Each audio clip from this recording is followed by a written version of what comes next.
Hi, my name is Alan and welcome to Panafish. Like a lot of homeowners, my house is an unfinished basement and I decided to finish it on my own. There's a huge trade-off between doing it yourself and paying a professional. You can save money or you can save time and headache, but you can't save both. So, if you're in a hurry and can afford the added cost, you may want to consider paying professionals to do the work. In these videos, I will show you some of the problems I ran into and the tools and techniques I used to overcome them. This doesn't mean that you'll have the same problems or that you'll need to buy the same tools. I just enjoy buying tools and I prefer to use the right tool for every job. By no means am I a professional, but I hope that by sharing my experiences, you'll find something useful. Before I started, I did a lot of research. I bought several books and watched a lot of YouTube videos. Basically, I'd spent enough time researching each phase of construction, I had virtually constructed it in my mind before I began. I'm not suggesting that you need to go to this extreme, because analysis paralysis can be a huge time waster. When the house was originally being built, I told the builder that I wanted 2 basement windows, but they put them in the wrong spot. I caught it in time, and they boarded up the wrong ones and rebuilt them in the correct place. Little did I realize at the time, this would come back to haunt me later when I was doing my basement refinishing. The new finished basement room would also be used as a guest bedroom, and code requires that you have a second means of egress in case of a fire, which means I need to install a window. As it turns out, the location for that window happened to end up right between where those 2 mistaken windows were first installed by the builder. I scratched my head for a while, and then I realized there was just no alternative but to carefully deconstruct a large section of this wall. And in this way I could build it with the proper framing for a new window. Of course, this wall is a load-bearing wall, so I have to be careful to maintain structural support, because I don't want my house falling down. This Bosch oscillating tool was without a doubt the most important tool for surgically deconstructing the existing studs. It allowed me to carefully cut nails and staples underneath the studs, especially where you couldn't get to it with the crowbar. I seriously don't know how I would have taken care of the wall without this tool.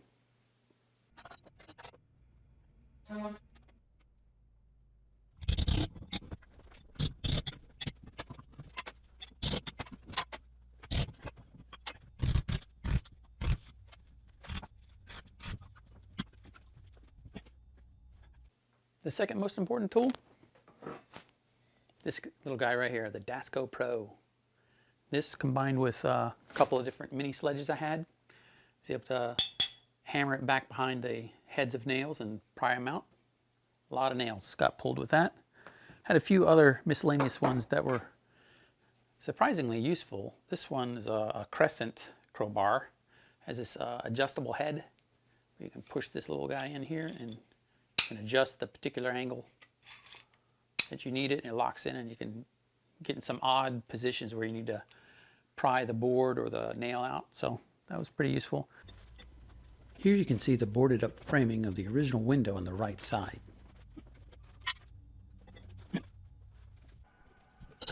I have no idea why the builder decided to glue this styrofoam between the 2 windows and not anywhere else on this wall, but it sure was a pain in the butt to remove. Eventually I realized that a reciprocating saw would help speed up the removal, but it still took me a while to get rid of it.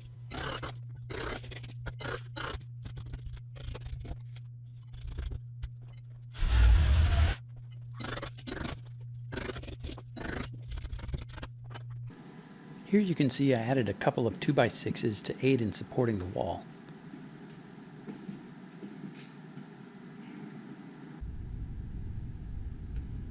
I also had to try my best to keep a few temporary studs in the wall as I continued removing the old window framing and old window headers.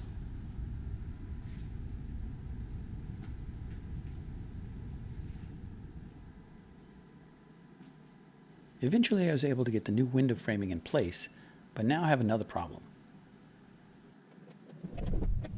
The new window header was surprisingly heavy, and since I don't have anyone nearby to lift and hold the header in place, I decided I would use some mechanical advantage. I've previously used my Harbor Freight shop crane in my workshop to move heavy equipment, and by adding a simple plywood jig, I could turn it into a manual forklift of sorts. This took a little more setup time, but it was super easy to lift and position the new window header.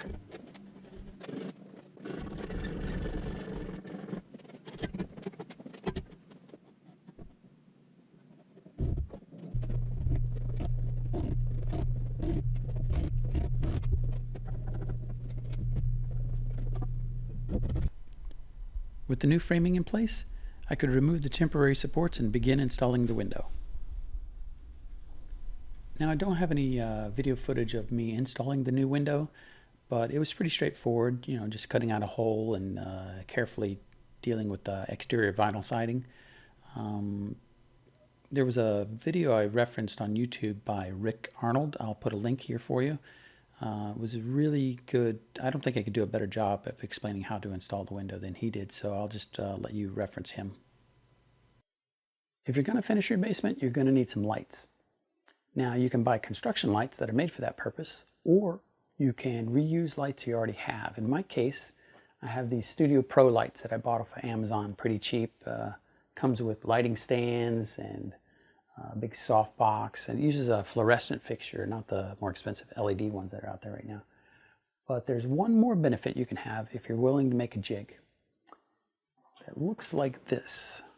It's just a block of wood wrapped around the top part of the pole of the lighting stand and a big C-clamp. Now here's the cool thing. Flip it over, take the lighting fixture off of the stand, and put it onto your little jig, and now you have a flexible fixture that you can clamp anywhere on your ceiling joist, like that. And you still have all the benefits of the adjustment here and the angle here, and it doesn't take up any of the floor space underneath. If you like this video and you'd like to see more on my series of finishing my basement, please think about subscribing. I'm Alan Lilly. See you next time on Panafish.